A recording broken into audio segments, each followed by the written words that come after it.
That's correct, Chris. In 2004, I was the chief master at arms on board the USS Princeton, and the technology that we witnessed with the Tic Tac was something that we would not have been able to defend our forces against at the time. Help me understand that. As the uninitiated, what does that mean to us? Well, sir, that means that what we saw in the Tic Tac and what Mr. Luis Elizondo describes as the 5 observables indicate a technology that outstrips our arsenal by at least 100 to 1,000 years at the moment. 100 to 1,000. So, meaning, like, what kind of technology was at play that you were able to identify it but know that you can't match it? Well, first of all, the aircraft had 0 control surfaces. It had no means of propulsion that we could detect. It moved at hypersonic velocities, and it preceded the pilots to their cap point. So it seemed to have some knowledge of where the pilots were headed ahead of time, and we don't possess those abilities to do that in our arsenal at the moment. So I hesitate to speculate on the source, but I can tell you that I don't believe that this is within our arsenal of any human technology at the moment. So when you say that, it almost guarantees that not just your good looks, but that statement will get this picked up and sent all over the internet, because there'll be a legit military person saying that maybe this is from outer space.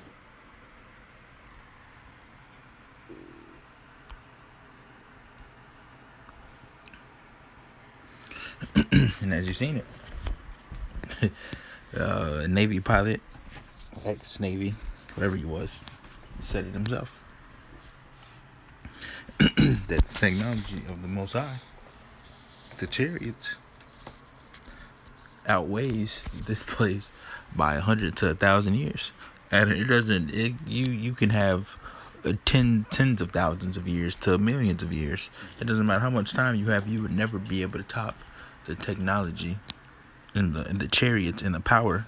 None of the technology you won't be able to touch and to even top, to even get close to, even have to close to the power of the Most High, man.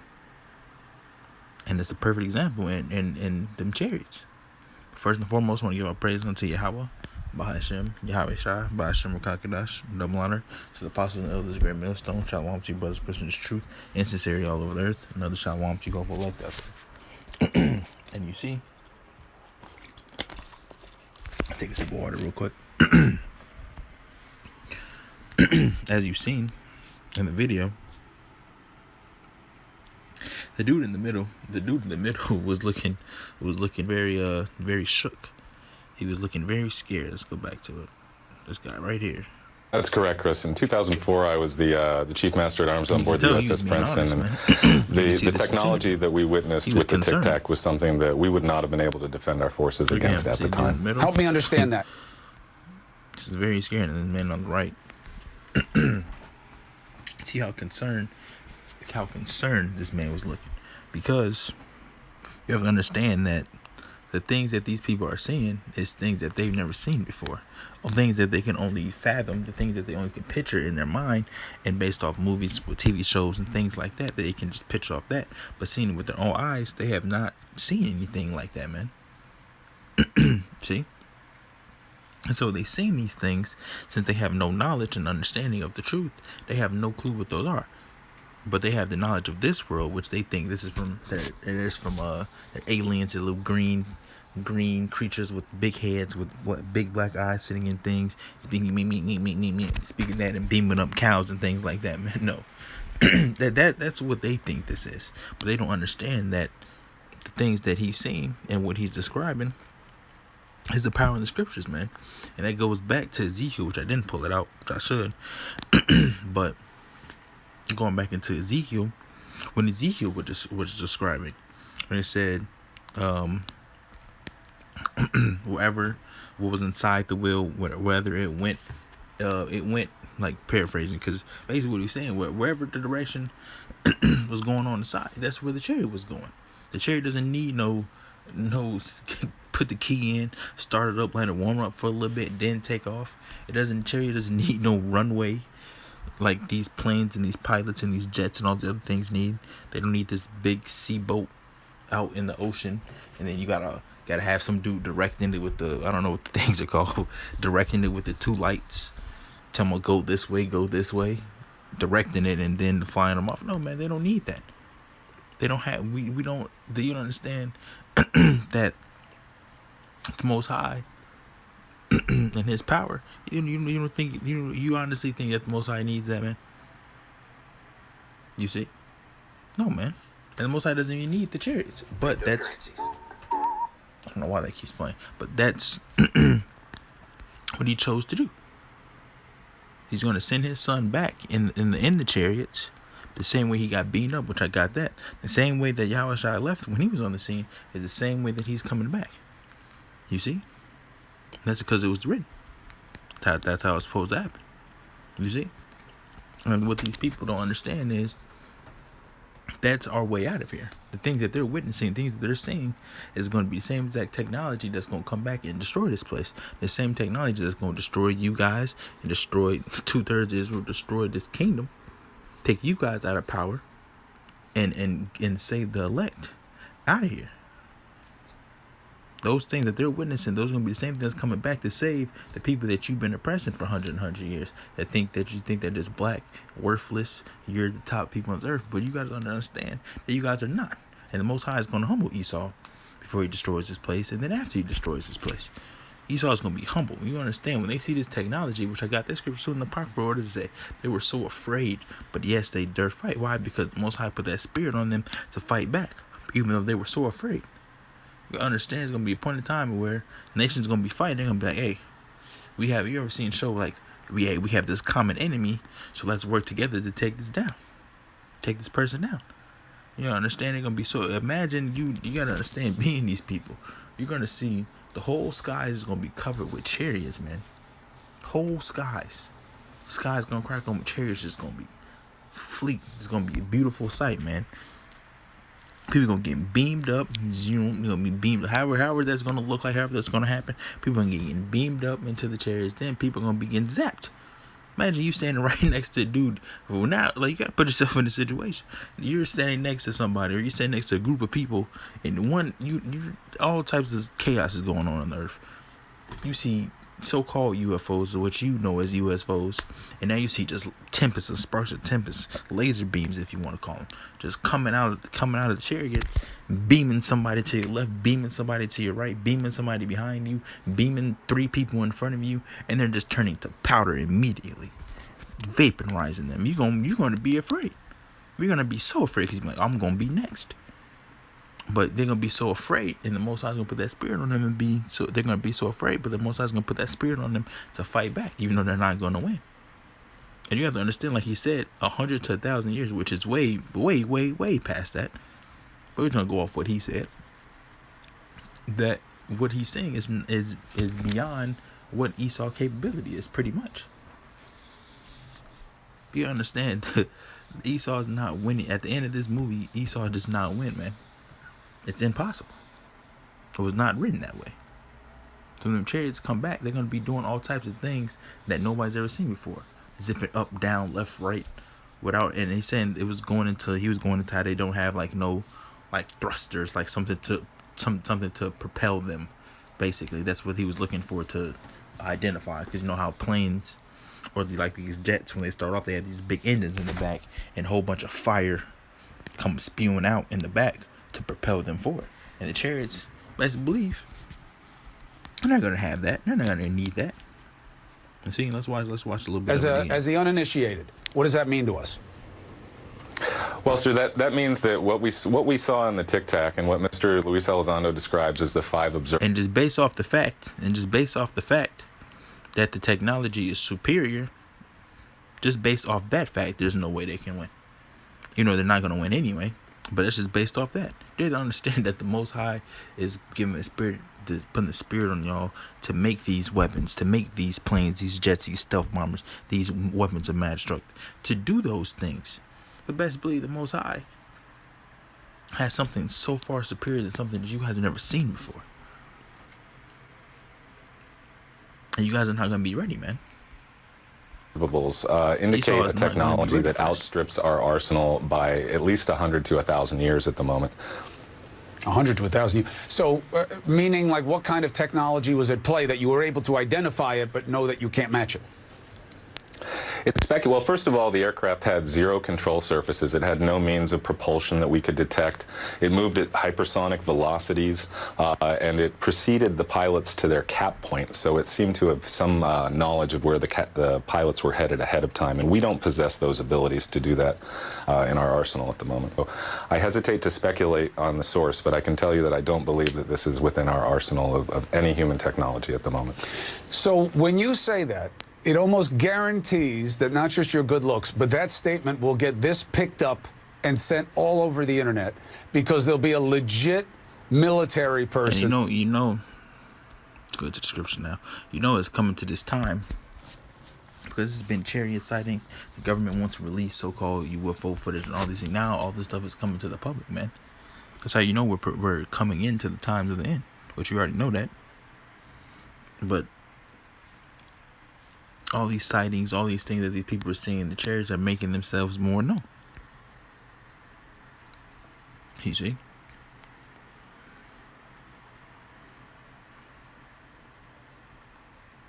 Let's get to the scriptures now. Let's get this. 2nd Esdras 13 and verse 8. Let's hold on. Let's get the whole thing. Let's get the whole chapter.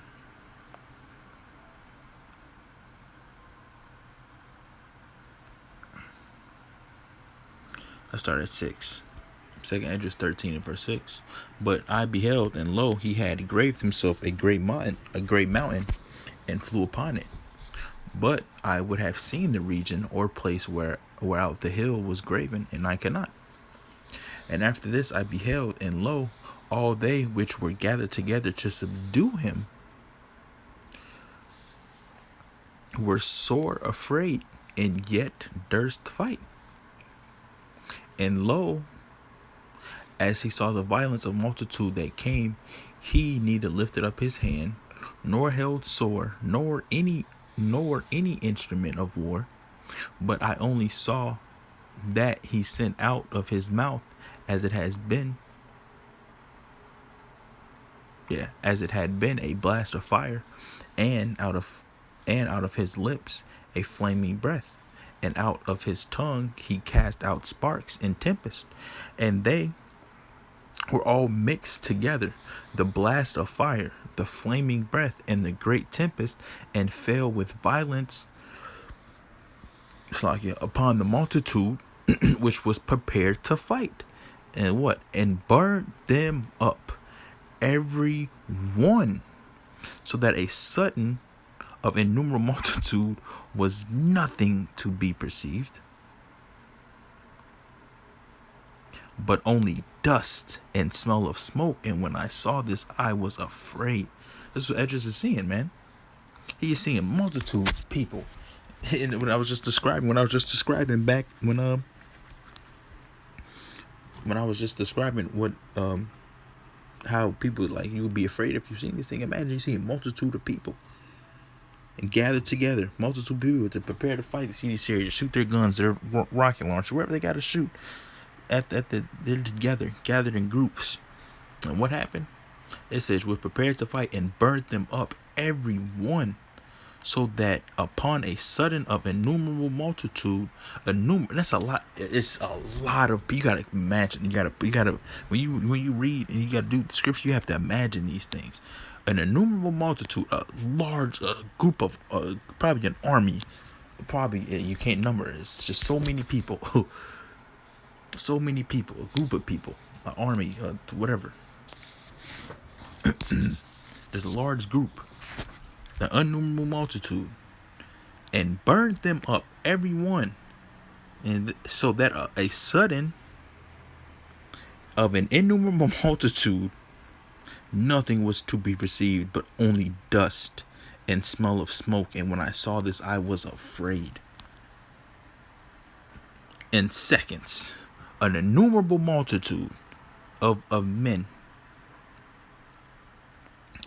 Maybe it might be, you know,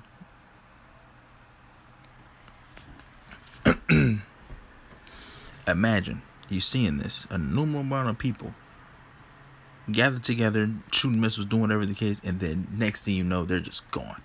and nothing was to be perceived but only dust and the smell of smoke. You see? That's what the power of the Lord, man. That's the power of Yahweh, Bahashem, Yahweh Shai. Do you see this? This is in the scriptures. This is what he's seeing right now. Afterward, saw I the same man come down from the mountain and call unto him another peaceable multitude. And there came much people unto him, whereof some were glad, some were sorry, and some of them were bound, and other some brought of them that were offered. Then I was sick through great fear, and I awaked and said, Thou hast showed me thy servant these wonders from the beginning, and thou hast counted me worthy that thou shouldst receive my prayer.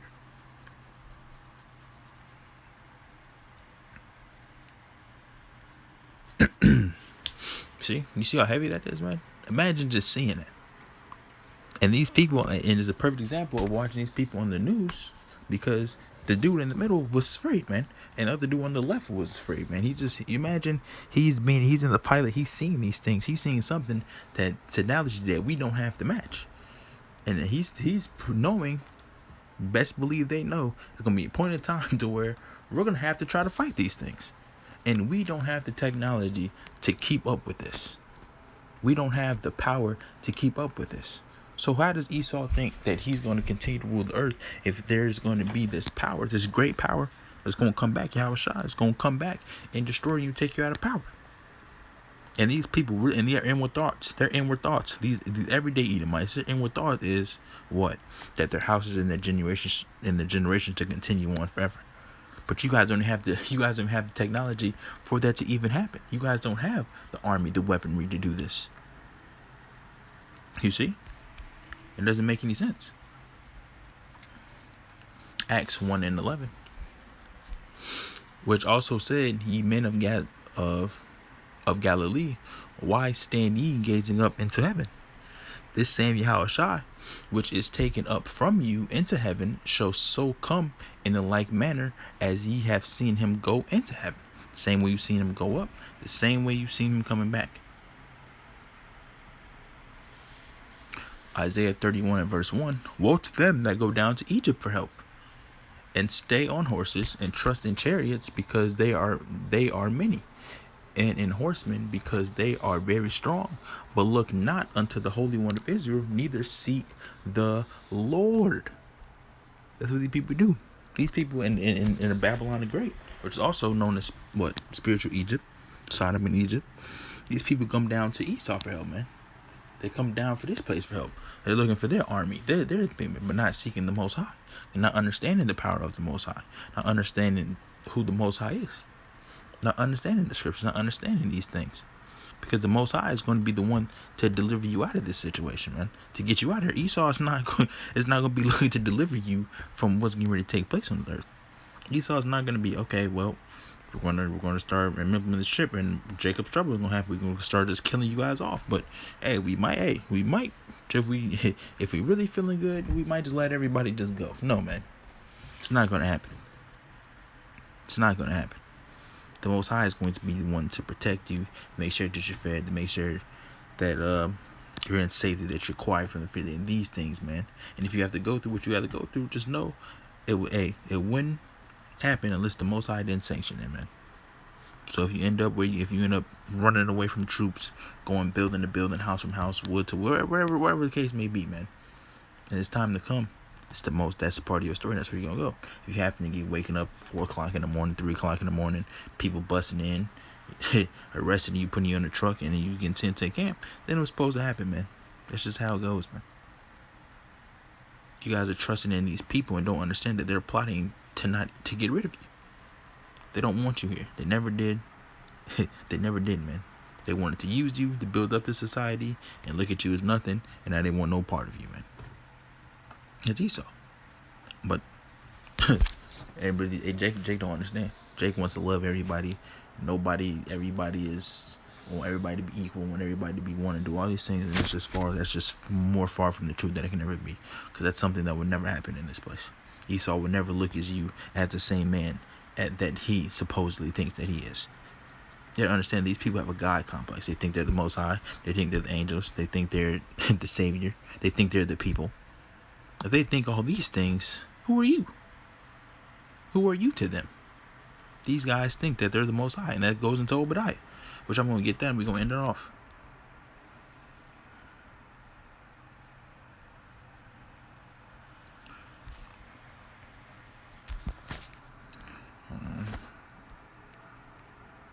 It's not here on that. Edom, look at this, see this? Edom will be humbled. Let's read it.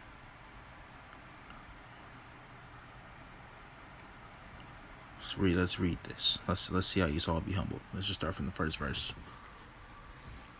Obadiah 1:1. The vision of Obadiah. Thus saith the Lord concerning Edom. We have heard a rumor from the Lord, and an ambassador is set among the heathen. Arise ye, and let us rise up against her in battle. Behold, I have made thee small among the heathen. Thou art greatly despised. The pride of thine heart, so you got done talking about these people, deceived thee. The pride of them deceived thee. Oh, we're the Most High. We're this, we're that. We can do whatever we want. We're the top people on earth. We heal people. We do these things. The pride of them has deceived thee. We're the best country. We're going to never be out in power. We're the most people. You know how these people think. That deceived thee. Thou that dwellest in the cliffs of the rocks, whose habitation is high, that saith in his heart, who shall bring me down to the ground? You see? Though thou exalt thyself as the eagle, and though thou set thy nest among the stars, thence I will bring thee down, saith the Lord. See? But that's part of the one I want. I want the other one though.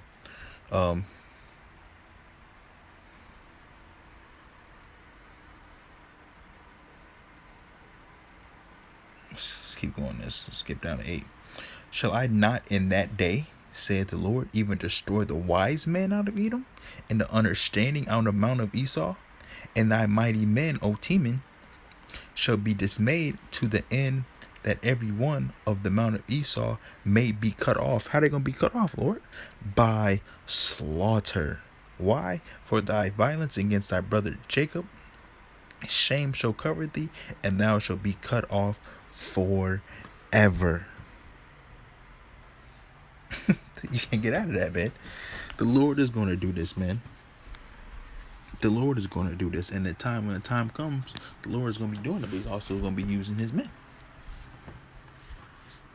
You see? So that's just that, man. Esau, you don't win at the end of the story. You don't win at the end of the book. You don't win. Esau, you just don't win. No matter what you do in this place, no matter how many Jakes you get rid of, even though the Most High is going to sanction anyway, no matter what you try to do, the New World Order, the chips, these Maxines, the Jaffer jiggle, all this other stuff, man, it is not going to profit you anything, man. It's not. Because at the end of the movie, you don't win, Esau. You don't win. You have to understand that. So no matter what you do, you can bring on the famine. You can bring on the what? The chip. You can bring on your race wars. You can bring on your Jacob trouble. You can bring on your martial law. You can bring on all this other stuff. But at the end of the day, you don't win. No matter what you say, no matter what you try to do, no matter what you try to accomplish, you don't win at the end of the day. And this proves it just by your own pilots talking about their technology that they've seen. They've seen the UFOs and understanding that they can't keep up with them. They have no match with them. At the end of the day, the elect is going to be delivered out of this place, and there's nothing you can do about it. All right, so I'm going to close out. I want to give all praise unto Yahweh, by Hashem, Yahweh Shai, by Hashem Rakakadash. Double honor to the apostles of this great millstone. Shalom to your brothers, Christians, truth, and sincerity all over this earth. Another shalom to you, hopeful elect out there. I catch you guys another lesson. So, Lord willing, shalom.